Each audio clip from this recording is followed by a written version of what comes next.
ہمارے علماء دین کا کام نہیں کر رہے ہیں، دین کا کام آرمی چیف، ججز اور پرائم منسٹر کر رہے ہیں۔ خلافت راشدہ میں جن جلیل القدر صحابہ کے پاس جو عہدے تھے، آج وہ تمام عہدے لبرل اور سیکولر لوگوں کے ہاتھ لگ چکے ہیں۔ علماء تو صرف مدارس میں بیٹھ کر مذہب کو ریپریزنٹ کر رہے ہیں، وہ تو عقیدے کو ڈسکس کر رہے ہیں۔ اگر کہیں پہ ظلم کو دیکھتے ہیں تو فتویٰ دے کر واپس اپنے مدرسے چلے جاتے ہیں کہ فلسطین میں ظلم ہو رہا ہے، اور اس فتوے کی امپلیمنٹیشن کی قوت ان کے پاس نہیں۔ جب ریاست علماء کے ہاتھوں سے گرے گا، سمجھے کہ دین ان کے ہاتھوں سے گرے گا۔ یہ والا فتوہ تو یورپ کے چرچ میں بیٹھنے والی پادری نے بھی دی، عقیدہ تو انڈیا کے مندر میں بیٹھنے والا پنڈت بھی ڈسکس کر رہا ہے۔ تو ہماری مفتیوں اور وہاں کی چرچ میں پادری اور مندر کے پنڈت میں کیا فرق رہ گیا؟ وہ بھی عقیدہ ڈسکس کر رہے ہیں، ہمارے لوگ بھی عقیدہ ڈسکس کر رہے ہیں۔ مغربی قوتوں کے اس سے کوئی نہیں تکلیف اگر ہوگی تو ریاستی معاملات میں انٹرفیئرنس آف ریلیجن، یعنی کہ سیکولرزم کو توڑ کر عدالت میں فیصلے اللہ کے قانون پر، سیاست رسول اللہ کے طرز پر، اور اپنی فوجی اداروں کو عین اسلامی قوانین اور شرائط کے مطابق موبلائز کر کے مظلوموں کی مدد کرانا۔ ہمارے تقی عثمانی صاحب نے فتویٰ دیا، مگر آج اپنی افواج کو فلسطین کے مظلوموں کے لیے موبلائز نہ کر سکے، اور یورپ کے چرچ میں بیٹھنے والا پادری بھی اپنی آرمی کو مظلوموں کے لیے یہودیوں کے خلاف موبلائز نہ کر سکا۔ تو وہاں اس پادری کے ہاں اور ہمارے اس بڑے مفتی کے ہاں فرق کیا ہے؟ اور گلے شکوے کیا کرتے ہیں کہ ہمارے عوام نے، لوگوں نے ہمیں ان پوسٹ تک پہنچایا نہیں۔ تو میں سوال پوچھنا چاہتا ہوں، سعد بن ابی وقاص رضی اللہ عنہ کو فاتح ایران کہا جاتا ہے، اور وہ ایران کے گورنر بنے، تو کیا ایرانی لوگوں نے ان کو گورنر بنایا یا خود فتح حاصل کر کے گورنر بنے؟ آپ نے یہ والا کنسپٹ کہاں سے لایا کہ اگر لوگ ہمیں آنے دیں گے تو ہم پوسٹ سنبھالیں گے، لوگ نہیں آنے دیں گے تو بس ہمارا کام مکمل، ڈیوٹی ختم، مسجد میں بیٹھ کے 2 رکعت پڑھ کے سو جائیں؟ یہ دین، یہ والا کنسپٹ دیا تھا اللہ کے نبی نے کہ مظلوموں کے بارے میں فتویٰ دو کے بیٹھ جائیں۔ ریاست کیا کر رہی ہے، افواج کیا کر رہی ہے، اور حکومت میں کیا ہو رہا ہے، چونکہ عوام ہمیں وہاں تک آنے نہیں دے رہے تو بس ہمیں بیٹھنا چاہیے۔ اس کی جسٹیفیکیشن کیا ہے؟ دلیل کیا ہے اس کی کہ اگر عوام آپ کو آنے نہیں دے رہے، یا آپ عوام کے انتخابات میں ناکام ہو گئے، so you have to shut your mouth and sit up۔ یہ والا کنسپٹ کہاں سے آیا؟ اصل اختلاف یہاں پر ہے۔ اب مجھے ہمت کر کے یہ باتیں کرنی پڑ رہی ہیں، اس کے بعد مجھ پہ جو تنقید ہونی ہے نا، آپ پھر دیکھ لیں کہ کون سے فتنے لگنے والے ہیں۔ جی شیخ۔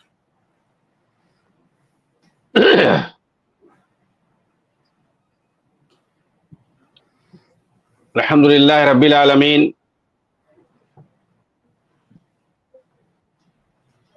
والصلاة والسلام علی سید الانبیاء والمرسلین، نبینا محمد وعلی آلہ وصحبہ اجمعین، اما بعد۔ آواز میری جا رہی ہے صحیح؟ جی شیخ آ رہی ہے۔ محترم ناظرین کرام، آج کے اس ہفتہ واری اصول منہج نامی اسٹریم میں آپ سبھی کا استقبال ہے۔ اس پروگرام کے اندر اصول منہج سے متعلق باتوں کو ڈسکس کیا جاتا ہے، اور خاص طور سے اس بات کا لحاظ کیا جاتا ہے کہ آج کل جو میڈیائی دور ہے، سوشل میڈیا کا دور ہے، اس پر کیسے طرح طرح کی بولیاں بولی جا رہی ہیں۔ لوگ اپنے اپنے طریقے سے دین اسلام کو ریپرزینٹ کرنا چاہتے ہیں۔ کوئی تو آتا ہے اپنے صوفی چہرے کو دکھاتا ہے، کوئی باطنی چہرے کو، کوئی رافضی چہرے کو، کوئی قبر پرستی والے چہرے کو، اور ابھی ایک دور حاضر میں ایک نیا چہرہ آیا ہے جو کہ بہت ہی خونخوار اور بھیانک چہرہ ہے، خوارج کا جدید چہرہ۔